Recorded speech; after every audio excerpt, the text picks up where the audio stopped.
ఆంధ్రప్రదేశ్లో కొత్త ప్రభుత్వం కొలువుదీరింది. చివరిగా మిమ్మల్ని ఎక్కువసేపు విశ్లేషించకుండా కొత్త ప్రభుత్వం వచ్చింది. ఆల్మోస్ట్ 2 months అవుతుంది, 60 రోజులు అవుతుంది. ఈ 60 రోజుల పాలన ఎలా ఉంది?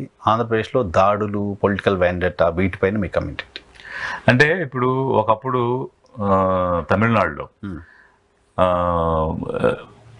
కరుణానిధి గారిని ఎత్తుకెళ్ళిపోయి బలవంతంగా అర్ధరాత్రి అరెస్ట్ చేయడం అనేటువంటిది, దానికి ముందు జయలలిత గారిని చేయడం అనేటువంటిది, అలా ఒక కక్ష సాధింపు చర్యలు, ఒక వెండెట్టా అనేటువంటిది తమిళనాడులో ఉండేది చూసాం మనం. ప్రభుత్వం మారగానే అధికారులందరూ మారిపోవటం, మొత్తం టీం అంతా వేరేగా వచ్చేయటం, ఇట్లాంటివి అది జరగడం వల్ల ఏమైపోయిందంటే పరిస్థితుల ప్రభావానికి సస్టైన్ అవ్వాలి అని అంటే ఏదో ఒక పక్క ఉండాలి, ఈ అధికార పార్టీ ఉంది కాబట్టి వీళ్ళతో ఉండకపోతే మనకి మనుగడ ఉండదు అనేటువంటి భావంతో అధికారులను కూడా 2 భాగాలుగా విభజించే స్థాయికి తమిళనాడులో జరిగింది. బట్ అక్కడ రియలైజేషన్ స్టార్ట్ అయింది. ఎందువల్లంటే మొన్న స్టాలిన్ గారు సీఎం అయిన వెంటనే అమ్మ క్యాంటీన్లు ఉన్నాయి అక్కడ. ఆ అమ్మ క్యాంటీన్లు ధ్వంసం చేయడం, ఆ పేరు మార్చేయడం జరిగితే డిఎంకే కార్యకర్తలను అరెస్ట్ చేసి చర్య తీసుకుని అమ్మ క్యాంటీన్ పేరు మార్చేది లేదు, దాని మీద ఎవరైనా వైలెన్స్ చేస్తే చర్య తీసుకుంటామని ఆయన మాట్లాడాడు. So that is the beginning. So that means what అంటే స్పేస్ అంటే మేము భరించలేము అనేటువంటి దాన్ని కాకుండా ప్రభుత్వం అనేది ఒక కొనసాగింపు. It's a continuity. Government is a continuity. ఈ గవర్నమెంట్ మారగానే అదంతా మారిపోద్ది, ఈ గవర్నమెంట్ వచ్చేటప్పుడు కొత్త వ్యవస్థ అనేది కాదు. Government is a continuity and ఆ రకంగా ముందుకు తీసుకెళ్లే విధానం మాది అని ఆయన ఒక మెసేజ్ ఇచ్చాడు. అదే పార్టీ అప్పుడు ఫ్యాక్షనిజంగా ప్రవర్తించిన విధానం, అదే పార్టీ ఈరోజు మారినటువంటి తీరుతో మోర్ అకామిడేటివ్ నేచర్లోకి రావడం అనేది మంచి పరిణామం. అక్కడ జరుగుతున్న సమయంలో మనం రిట్రాగ్రెషన్లోకి వెళ్తున్నాం. ఆంధ్రప్రదేశ్లో వాళ్ళు ప్రోగ్రెషన్లోకి వెళ్తుంటే మనం రిట్రాగ్రెషన్లోకి వెళ్ళి కక్ష సాధింపు చర్యలు తీసుకోవడం అనేటువంటిది కరెక్ట్ కాదు. ఇప్పుడు అలాంటి జరిగింది అనే కదా ఆ ప్రభుత్వం వద్దని కొత్త ప్రభుత్వానికి అవకాశం ఇచ్చారు. అది తప్పు అని ప్రజలు కనుక అవకాశం ఇచ్చుంటే అదే తప్పు మీరు ఎలా చేస్తారు అంటే అంత చిన్న లాజిక్ ఎలా మిస్ అవుతున్నారు? తప్పు జరుగుతుందా? అసలు ఏం లేదు అంటుంది ప్రభుత్వం. అక్కడ కళ్ళ ముందు చాలా జరుగుతున్నాయి కదా, మనుషులు చనిపోతున్నారు కదా, ఇంటికి వెళ్ళి చంపేస్తున్నారు కదా, పోలీసులకు సమాచారం ఇచ్చినా కూడా అరికట్టే పరిస్థితి లేకుండా ఉందని చెప్తున్నారు కదా. సో ఇవన్నీ జరుగుతున్నప్పుడు తప్పు జరుగుతుందని తెలిసి సైలెంట్గా ఉన్నా కూడా తప్పే కదా. అంటే ఇప్పుడు అది భగవద్గీతలో ఒక శ్లోకం ఉంటుంది కదా, దుష్ట శిక్షణ శిష్ట రక్షణ, 2 చేయాలి. దుష్టుని శిక్షించాలి, తప్పు చేసే మంచివాడిని రక్షించాలి.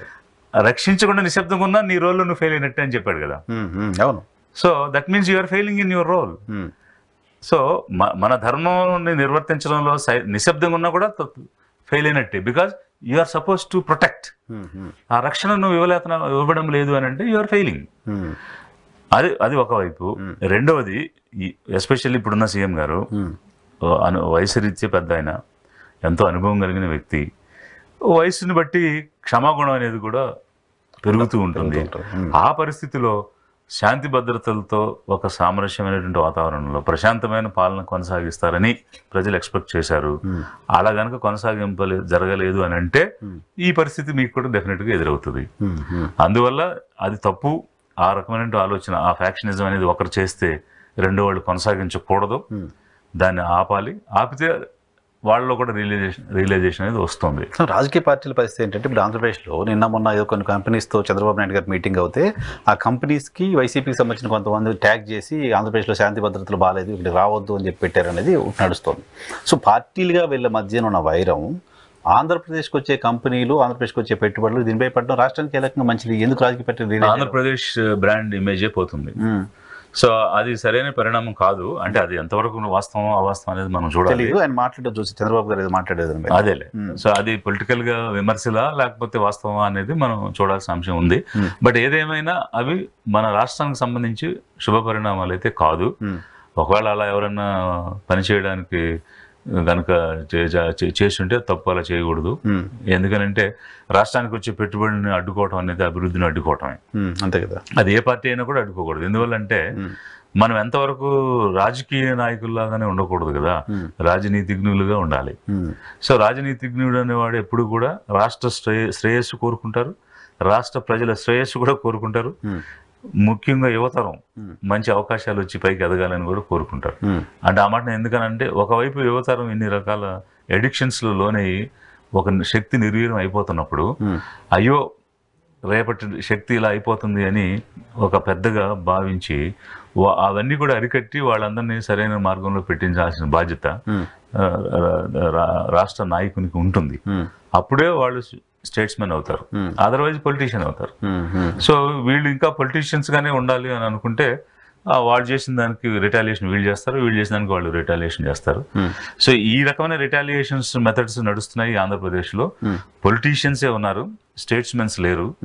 స్టేట్స్మెన్ పాలిటిక్స్ కావాలన్న ఉద్దేశంతోనే మేము లిబరేషన్ కాంగ్రెస్ పార్టీ అనేది